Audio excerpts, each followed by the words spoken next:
Olá, meu nome é Isabela Cardoso e essa é uma apresentação do módulo de Socorros e Urgência no curso de Educação Física da Universidade Federal de São Paulo. A gente vai falar um pouco sobre incêndios, queimaduras e lesões oculares. Eu vou começar falando um pouquinho dos incêndios. As principais causas dos incêndios são ou irresponsabilidade ou desatenção, coisas pequenas que podem levar a um grande estrago, como, por exemplo, sobrecarga nas instalações elétricas. Essas instalações devem ser feitas manutenção periodicamente, e a maior parte das pessoas acaba não fazendo, principalmente em cidades como Santos, em que a maior parte dos prédios é muito antigo, precisa ter a manutenção, a análise das instalações elétricas com menores períodos de tempo, porque como elas são muito antigas e às vezes elas não passam pela manutenção, elas podem ficar sobrecarregadas e levar a um incêndio. Vazamento de gás é uma coisa que ocorre muito em casas, porque as pessoas acabam fazendo as coisas na correria, com desatenção, e infelizmente levam a incêndios. Crianças brincando com fogo também é muito perigoso, porque criança gosta de mexer em absolutamente tudo e elas não sabem o quanto que aquilo pode estragar e levar a lesões e etc. Fósforos e pontos de cigarro jogados, descartados, ainda acesos. Tanto esse quanto os dois anteriormente citados são apenas falta de atenção. É uma coisa que, por um minuto que você ganha, você pode perder muita coisa. Além das instalações elétricas improvisadas, como, por exemplo, a utilização daquelas extensões que ligam várias tomadas em um só, é muito perigoso, porque aquilo pode sobrecarregar muito. Se você liga coisas com resistência, você liga coisas que vão ficar ligadas por muito tempo, também podem ser muito, muito prejudiciais. Agora a gente pode falar um pouco sobre como prevenir e abafar e extinguir, né, caso haja um incêndio. Todos os métodos de extinção consistem basicamente em você tirar algum dos componentes do triângulo do fogo, que seriam o combustível, o comburante e o calor, que são basicamente o que precisa para haver fogo. Existe o método de abafamento, que é o mais difícil. No caso de uma panela pegando fogo, por exemplo, você tirar o oxigênio, que seria o comburante, colocar um pano molhado e tirar o contato daquela situação com o fogo. Numa situação de incêndio um pouco maior, supondo que um cômodo está pegando fogo, o método de abafamento seria fechar todas as janelas para que não houvesse a circulação de oxigênio. O resfriamento é o mais usado, que consiste em tirar o calor. A gente pode pensar, por exemplo, nos próprios extintores de incêndio, que utilizam-se de diversos agentes químicos, como por exemplo o CO2 e a espuma mecânica, para resfriar e extinguir o foco de incêndio. Outro método seria o isolamento, que é a interrupção da cadeia química, também como todos os outros, que aí seria retirar o combustível, que é o que está pegando fogo.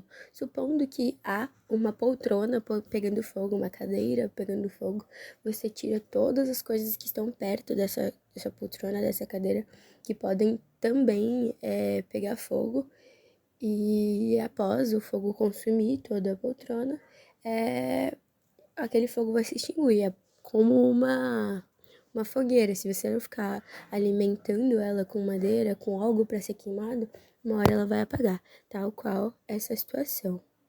Agora, vamos falar um pouquinho sobre queimaduras, que são lesões produzidas por agentes térmicos, químicos, elétricos ou radiação que agem destruindo parcial ou totalmente a pele e seus anexos, podendo até atingir camadas profundas.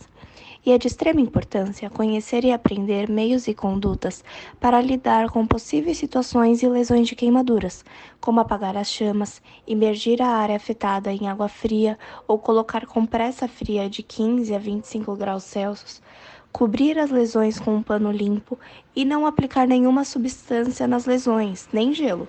E vale ressaltar que há diferentes tipos e classificações de queimaduras, e isso interfere na conduta do socorrista.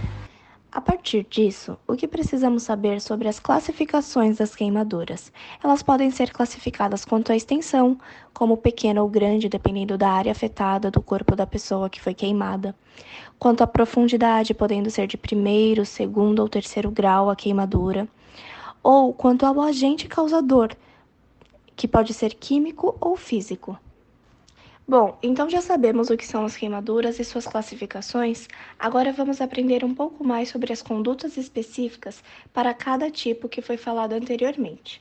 Nas queimaduras térmicas, é necessário apagar as chamas, utilizando um cobertor, cobrindo essa pessoa com o fogo para apagar o mais rápido possível. Molhar e retirar as roupas dessa pessoa, imergir a área afetada em água fria, cobrir as lesões com pano limpo, isso é muito importante, e não aplicar nenhuma substância nas lesões, nem gelo, nada. Enquanto nas queimaduras químicas é necessário despir a vítima sob água corrente, lavar imediatamente a área afetada com água corrente, proceder da mesma forma se comprometer os olhos, é importante citar isso, porque às vezes a gente fica um pouco com medo de mexer na área dos olhos, mas se for alguma queimadura com um elemento químico, é importante seguir essa conduta mesmo se for nos olhos, na região dos olhos. Cobrir as lesões com pano limpo é sempre importante, enquanto que nas queimaduras elétricas, precisa-se retirar a vítima da ação da eletricidade, e isso tem que ter extrema cautela, pensando na sua própria segurança como socorrista, quanto na segurança da pessoa que está sendo socorrida. Detectar anormalidade cardiorrespiratória e, se caso for necessário, realizar uma reanimação cardiopulmonar. E tem que ter, dependendo do caso, cuidados com a ferida que pode ter sido causada. Bom, quanto às lesões oculares, elas podem ser tanto intraoculares quanto extraoculares. Iniciando pelas oculares, elas podem ser conjuntivais, corneanas ou retinianas. As conjuntivais são causadas por corpo estranho e ocasionam hemorragia subconjuntival. Já as lesões corneanas são causadas por úlcera ou por lacerações. Quanto às lesões retinianas, elas causam a diminuição da acuidade visual por trauma, podendo causar hemorragia da câmara anterior, ifema, edema com luxação cristalino, catarata traumática, deslocamento da retina e também hemorragia vítrea. No que se refere às lesões extraoculares, nós temos as palpebrais e as orbitárias. As palpebrais podem ser superficiais ou profundas com dano ocular, dano músculo-orbicular e dano ao tecido conjuntivo tarso-palpebral. E as lesões orbitárias, por fim, são feridas por trauma na borda orbitária, podendo gerar edema de pálpebra e hemorragia orbitária, além também, claro, de fraturas. O que fazer então para prevenir esse tipo de situação ou como proceder caso já tenha ocorrido? Bom, em primeiro lugar, o que os especialistas indicam é a educação. Então, propagar esse conhecimento, né, de como proceder, o que fazer, é muito importante.